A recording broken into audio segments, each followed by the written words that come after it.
Olá a todos, em especial aos alunos do Direito Tributário 2.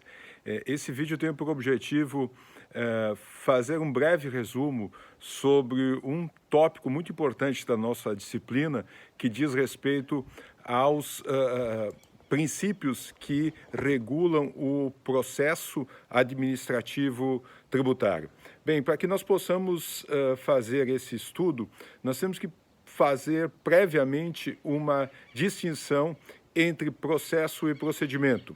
Para fins tributários, esse conceito ou essa distinção é bem mais singela do que ocorre no processo civil, né?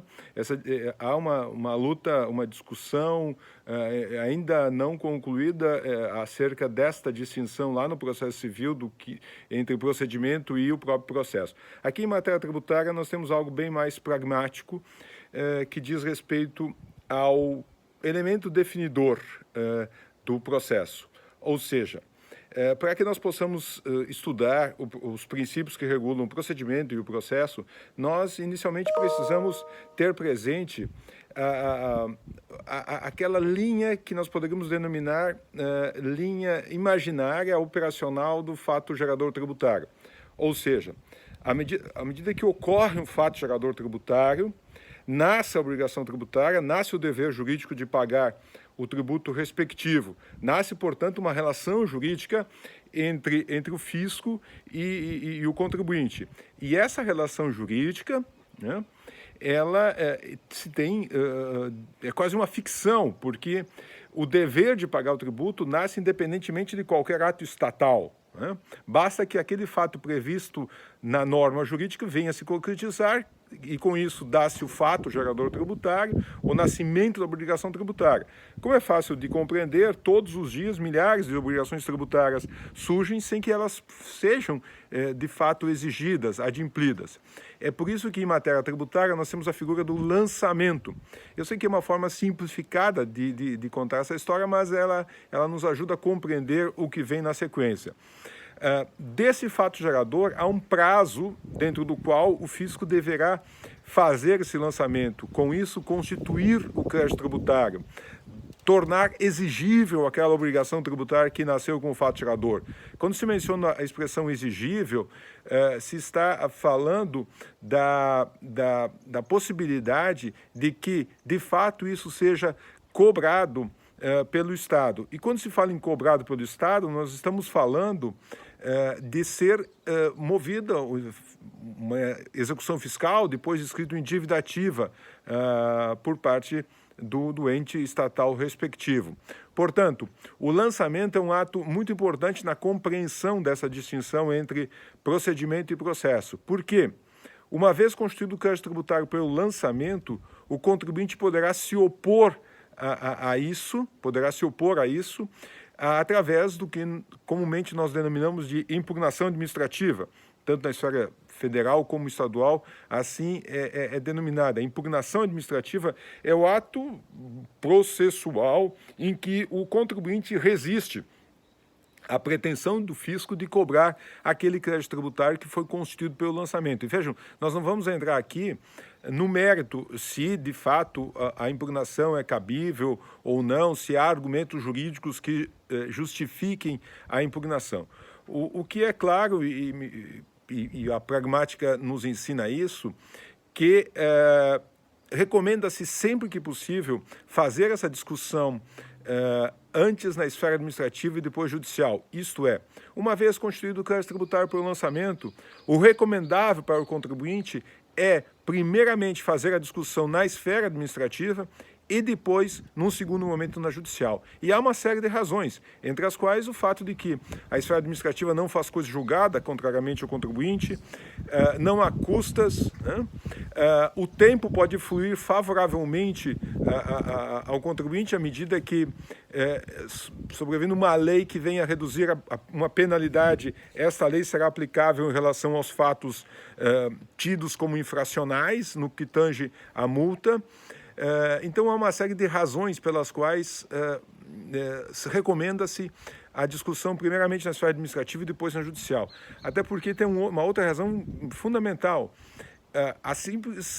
O simples protocolo da impugnação administrativa já suspende a exigibilidade. Se o contribuinte, ao invés de discutir administrativamente, optasse, ele pode fazer isso, a Constituição lhe assegura, optasse pela discussão judicial, bem, ele só teria suspensão de exigibilidade se fosse deferida uma liminar lá em uma ação anulatória ou um mandado de segurança, ou ainda que ele viesse a depositar o montante devido.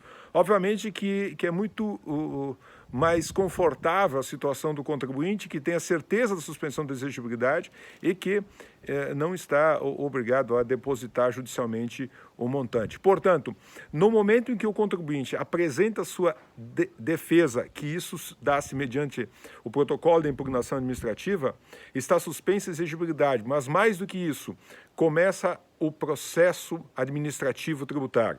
Então, veja, a impugnação administrativa é o marco divisor entre o procedimento e o processo. Por que é importante que nós tenhamos esta distinção bem clara?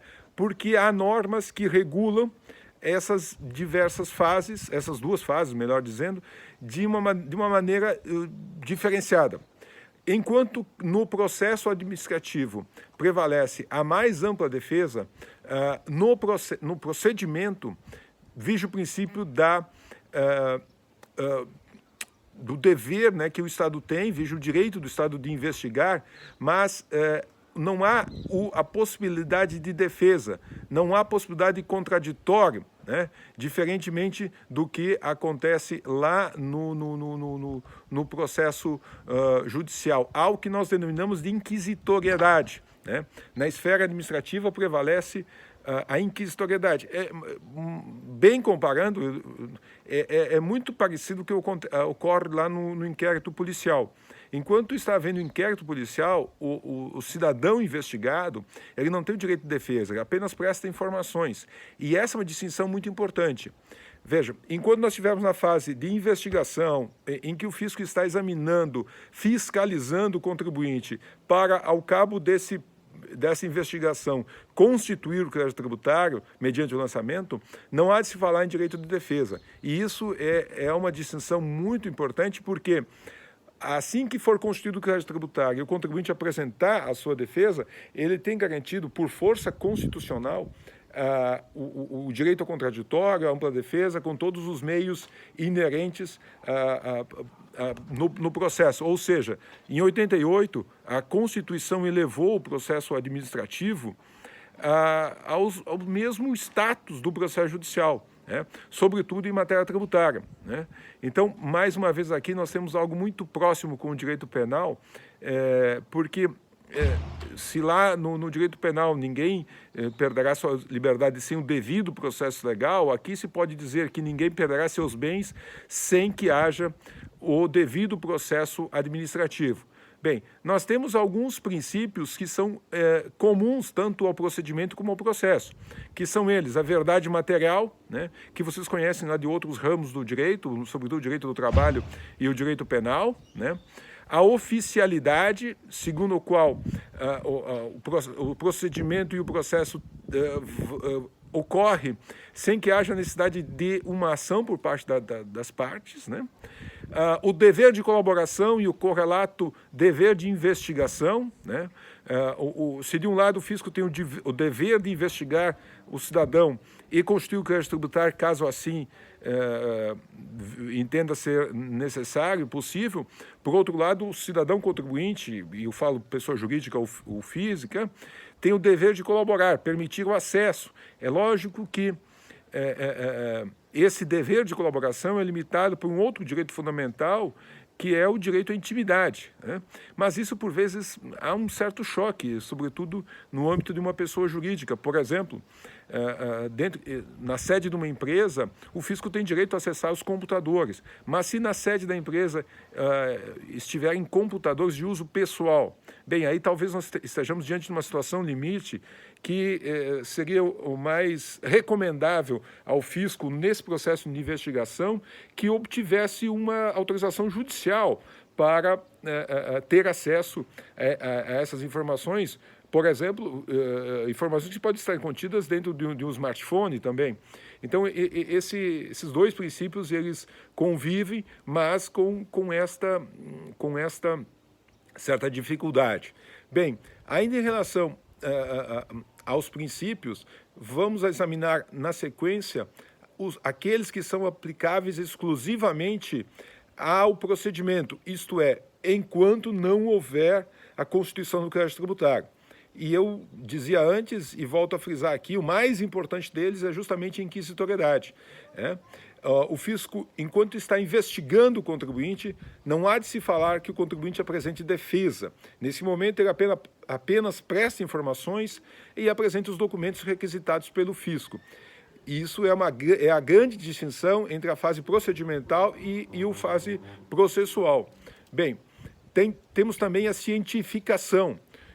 E aqui vale lembrar um pouco da obra O Processo, do Franz Kafka, né, em que o cidadão, o K, era investigado, não sabia por quem, não sabia por quê, enfim, era lá nos anos 1920, Kafka já estava antevendo governos totalitários que estavam por vir, e em matéria tributária, qual a regra? A regra é a cientificação, a transparência, é o contribuinte ser intimado que está sendo fiscalizado.